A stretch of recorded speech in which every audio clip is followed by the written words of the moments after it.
Hi நண்பா நண்பீஸ். கல்யாண சாப்பாடு சாப்பிட்லாமா? அதுவும் ஒரு விசேஷமான கல்யாண மஹால்ல. நம்ம எக்மோர் சிராஸ் மஹால்ல தான் ஒரு விசேஷமான ஒரு கல்யாணம் நம்ம அட்டன் பண்ணியிருந்தோம். நம்ம ஃபேமிலி ஃப்ரெண்டோட மேரேஜுக்கு தாங்க. அதுவும் அதுவும் 2 பேரையும் ஒன்றா வச்சு பண்ணுறாங்கங்க. நானும் சினிமா சீரியலில் 2 கல்யாணம் பார்த்துருக்குறேன். ஆனால் நான் நேரில் தான் நான் ஃபஸ்ட் டைம் இதை நான் பார்க்குறேன்.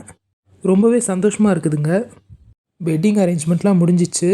அதுவும் நம்ம சீஃப் கெஸ்ட்டாக நம்ம ஜிகே வாசன் சார் தாங்க வந்திருந்தாரு. ஸோ பொண்ணு மாப்பிள்ளலாம் உள்ளே வந்துட்டாங்க. எல்லாரும் இப்போ தடபுடலாக நல்லா வரவேற்கிறாங்க எல்லாரையும். அவங்க நடந்து போகிறப்ப நம்ம அவங்களோட ஒரு ஃபோட்டோ எடுக்கலான்னு தாங்க நினச்சோம். ஆனால் முடியல. சரி, அவங்க ஸ்டேஜில் நம்ம பார்த்துட்டு நம்ம ஃபோட்டோ எடுத்துட்டோம். நம்ம மணமக்களை வாழ்த்திட்டு நம்ம வெளியே சாப்பிட வந்தோம். சரி, சாப்பிட என்ன இருக்குன்னு சொல்லிட்டு பார்த்தா மாக்டெயிலாக இருந்ததுங்க சாப்பிட. பார்த்தீங்களா, அந்த அண்ணன் ஸ்ப்ரைட்லாம் ஊற்றுன்னு ஊற்றுறாரு. ஆனால் நான் மாக்டெயில்லாம் நான் குடிக்க மாட்டேங்க. நம்ம ஒரு கிரேப் ஜூஸ், நம்ம ஃப்ரெஷ் ஜூஸ் நம்ம குடித்தோம். குடிக்கிறதுக்கு ரொம்ப சூப்பராகவே இருந்துச்சு.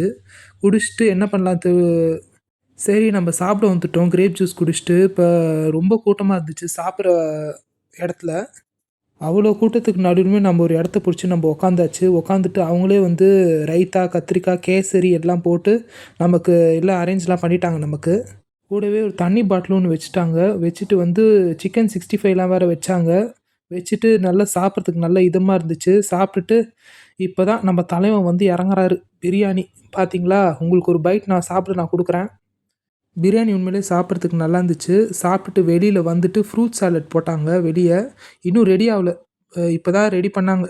ரெடி பண்ணிவிட்டு பப்பாளி பழம், தர்பூசணி, பைனாப்பிளு எல்லாம் வச்சாங்க. வச்சு நம்ம சாப்பிட்டோம். நல்லா இருந்துச்சு உண்மையிலே சாப்பிட. அதுக்கப்புறம் பீடா போட்டாங்க. நான் சாப்பிட மாட்டேன். அதுக்கப்புறம் ஐஸ்கிரீம் கொடுத்தாங்க. அதுவும் நம்ம ஒரு பைட் சாப்பிட்டாச்சு. எல்லாமே சாப்பிட்றதுக்கு ரொம்ப நல்லா இருந்துச்சு. வயிறு நிறைஞ்சது மட்டும் இல்லாமல் மனசும் நிறைஞ்சதுங்க. மறுபடியும் நான் ஒரு வாட்டி வந்து பொண்ணு மாப்பிள்ளையெல்லாம் நான் பார்த்தேன். பார்க்கறதுக்கு ரொம்ப லட்சணமாக இருந்தாங்க 4 பேரும். நாம் எல்லோரும் மணமக்களுக்கு ஒரு வாழ்த்துக்களை போடுவோமா? கீழே நீங்கள் கமெண்ட்ஸில் போடுங்க. ஆல்ரெடி நான் சொல்லிட்டேன் வாழ்த்துக்கள் அவங்களுக்கு. சொல்லிவிட்டு வந்து நான் வெளியே வந்துட்டு அதுக்கப்புறம் நான் பைக் எடுத்துகிட்டு நான் என் வீட்டுக்கு நான் கிளம்பிட்டேன். ஸோ எல்லாருக்கும் இனிய நாளாக அமையட்டும். நம்ம சேனலுக்கு முடிஞ்ச அளவுக்கு சப்போர்ட் கொடுங்க. ஃபாலோ பண்ணுங்கள், சப்ஸ்கிரைப் பண்ணுங்கள், மறக்காமல் லைக் பண்ணுங்கள் உங்களுக்கு பிடிச்சிருந்ததுன்னா. தேங்க்யூ நண்பா நண்பீஸ்.